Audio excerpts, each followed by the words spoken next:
Hello viewers, welcome back to my channel. Welcome to Rajshahi. আজকে আমরা এসেছি একটা ফেমাস জায়গাতে, মানে এটা এখন বর্তমানে খুবই ট্রেন্ডিংয়ে আছে। রাজশাহীর ভাইরাল ডোসা।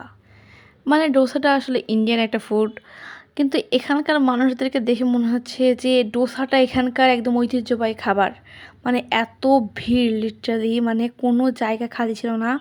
আমরা যখন গেছিলাম তখন একদম বৃষ্টি হচ্ছিল, ছাতা তো বৃষ্টি আটকাতে পারবে না এমন বৃষ্টি। তারপরেও মানুষ গিয়েছে এবং প্রচুর পরিমাণে সেল হচ্ছে। আর এরা যে লেভেলে বানাচ্ছে, যে এত দ্রুত বানাচ্ছে যে ওটা আসলে আর একটু সময় দেওয়া লাগবে ভাই, এত তাড়াতাড়ি হয় না কিছুই। যাই হোক, আমার বলবো না যে এই ডোসাটা ভালো লাগেনি। আমি আমার লাইফে ফার্স্ট টাইম ডোসা খাচ্ছি, এর আগে কখনো খাইনি। এজন্য আমার কাছে তো ভাই এটা অনেক ভালো লেগেছে। এখন আপনাদের কাছে কেমন লাগবে? যারা লিটারালি ইন্ডিয়ায় গিয়ে ডোসা ট্রাই করেছেন, তাদের ব্যাপারটা আলাদা। তারা বলতে পারবে যে আসলে এর টেস্ট কেমন।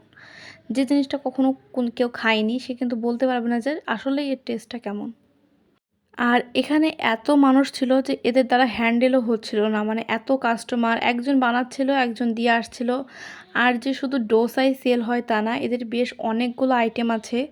কিন্তু যে ডোসাটা এখানকার মেন আইটেম, আমরা যখন গিয়েছিলাম তখন সবাই ডোসাই অর্ডার দিচ্ছিল। আর এদের কয়েকটা ফ্লেভারের ডোসা আছে। আপনাদেরকে ওখানে গিয়ে মেনু কার্ড দেখে তারপরে গিয়ে আপনাদের সিলেক্ট করতে হবে যে আপনারা কোন ডোসাটা খেতে চান। এখানকার খাবারের প্রাইস অনেক বেশি তা না, কিন্তু যেহেতু বৃষ্টির সময় ছিল সেহেতু আপনার ভিডিও করতে, আবার এখানকার খাবার যে খাবো সেগুলোতে অনেক ঝামেলা হচ্ছিল, কারণ বৃষ্টির কারণে সব জায়গায় বসা যাচ্ছিল না। আর অনেক মানুষের ভিড় ছিল। বলছে না বৃষ্টি হয়েছে তো কি হয়েছে, মানুষ খাওয়া কিন্তু বন্ধ নেই, মানুষ তাও আসছে যেভাবে হোক। মোস্ট অফ অল রাজশাহীতে বৃষ্টি হয় না। যখন গরমের সিজন থাকে তখন রাজশাহীতে প্রচুর গরম পড়ে। আর যখন বৃষ্টি শুরু হয় তখন বৃষ্টি থামতে চায় না, প্রতিদিন রেগুলারই বৃষ্টি হয়। আর সব সময় বৃষ্টি হতেই থাকে, যে হচ্ছে আস্তে আস্তে হচ্ছে, হঠাৎ করে জোরে বৃষ্টি শুরু হয়। মেজাজটাই গরম ভাই, কোথাও ঘুরতে যাওয়া যায় না, স্বেচ্ছাতে আবহাওয়া। আর এত যেখানে সেখানে পানি বেঁধে থাকে, এটাই সব থেকে বড় সমস্যার আসে। জাস্ট বৃষ্টি হলো না কেন একদম পুরো রাস্তা ব্লক, পানি আছে, যাওয়া যাবে না, কিছু করা যাবে না, খুবই বিরক্তি।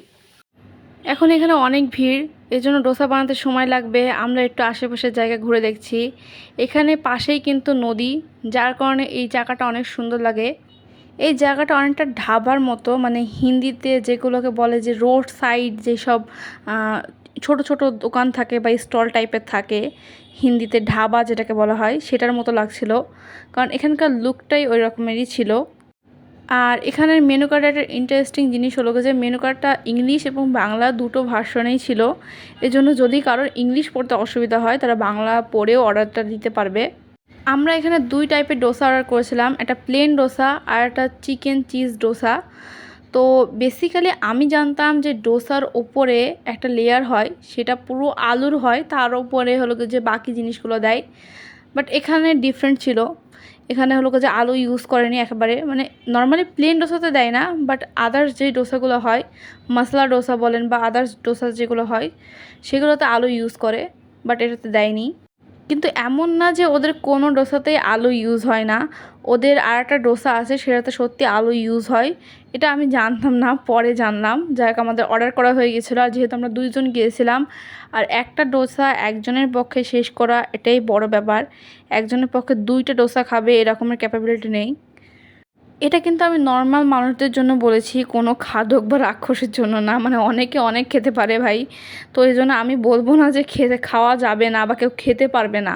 খেতে পারবে, কিন্তু যে আমাদের পক্ষে সম্ভব না। এখন এটা আমরা টেস্ট করব যে এর মধ্যে কী কী দিয়েছে এবং খেতে কী রকমের। এর সাথে জাস্ট অল্প একটু আলু ভর্তা দিয়েছিল, আর ওই আলু ভর্তাটাও খেতে ভালোই লাগছিল। এর সাথে 3 রকমের আইটেম দিয়েছিল, 2টা চাটনি আর একটা ডাল টাইপের। বেসিক্যালি এখানে একটা গাঢ় মশলা টাইপের দেয়, তার মধ্যে আলু এবং আদার্স অনেক জিনিসপাতি থাকে, পনির টনির দেওয়ার থাকে। বাট এখানে চটপটির যে ডাল টাইপের হয় ওটাই দিয়ে দিয়েছে এরকম মনে হচ্ছিল। বাট এটার সাথে ডোসার সাথে খেতে ভালো লাগছিল, খারাপ লাগছিল বলে ভুল হবে, ভালোই লাগছিল। আর যে হোয়াইট সসটার কথা বলেছে, আমার কাছে এটা দইয়ের মতো লাগছে। আর লিটারালি আমি দই খাই না, আমি আমার লাইফে খুব কম দই ট্রাই করেছি। যখন আমার ফ্যামিলি মেম্বাররা বলে যে এই দইটা অনেক ভালো, জাস্ট তখন আমি ১ চামচ দই ট্রাই করেছি শুধু টেস্টের জন্য, যে টেস্টটা কেমন। তো এটা হলো যে টক দই টাইপের মতো ছিল। আমার কাছে ভালো লাগেনি, বাট আমার ফ্রেন্ডের কাছে ভালো লেগেছে। আর আরেকটা চাটনি ছিল, ওটাও টক, বাট একটু আচারি ফ্লেভার টাইপের মতো ছিল। এখন এখানে আমি বলবো না যে এটা খারাপ হয়েছে, কারণ অনেকের টেস্ট আলাদা হয়। যেমন আমি টক খাই না, মিষ্টি খাই না, আমি জাস্ট ঝাল টাইপের খাবার খেতে পছন্দ করি। এই জন্য কোনো রকমের টক, মিষ্টি এগুলোর ফ্লেভারে যে খাবারগুলো হয়, এগুলোর আমি কোনো সময় ভালো রিভিউ দিতে পারি না। বাট কারণ এটা আমার মুখে ভালো লাগে না, বিধায় আমি ভালো রিভিউ দিতে পারি না। এজন্য I am so too sorry. এজন্য আপনারা আমার কথা শুনে যে জাস্ট করবেন তা না, আপনারা নিজেরা গিয়ে ট্রাই করবেন। যদি আপনাদের ভালো না লাগে নেক্সটে যাবেন না, সিম্পল। কারণ যেখানে আপনারা একটা রেস্টুরেন্টে গেলে যদি আপনার ফ্যামিলি নিয়ে যান তাহলে ৫,০০০ টাকা ইজিলি খরচ হয়ে যায়। এখানে আপনাকে ১০০-২০০ টাকার মধ্যে হলো কি যে খুব ভালো একটা খাবার পেয়ে যাচ্ছেন। যদি বাচ্চাদের পছন্দ হয় তাহলে তারাও খুশি হয়ে খাবে। আর যেহেতু এই জিনিসটা অনেক বেশি ক্রাঞ্চি হয়, অনেক বাচ্চারা এটা শুধু খেতেও পছন্দ করবে এবং বড়দেরও ভাল লাগবে। এই খাবারটাই এরকমের। আর লিটারালি আমার ইন্ডিয়ান ফুডগুলো অনেক ভালো লাগে। আর ইন্ডিয়ান খাবারের যে কালচারিংটা আছে, ওদের খাবারগুলো একদম ডিফারেন্ট হয়। আর বেসিক্যালি মেহেরপুরের মানুষরা কিন্তু ইন্ডিয়ান কালচার, ইন্ডিয়ান ফুডগুলো বেশি প্রেফার করে, তারা ইন্ডিয়ান ফুডগুলোই খেতে বেশি পছন্দ করে।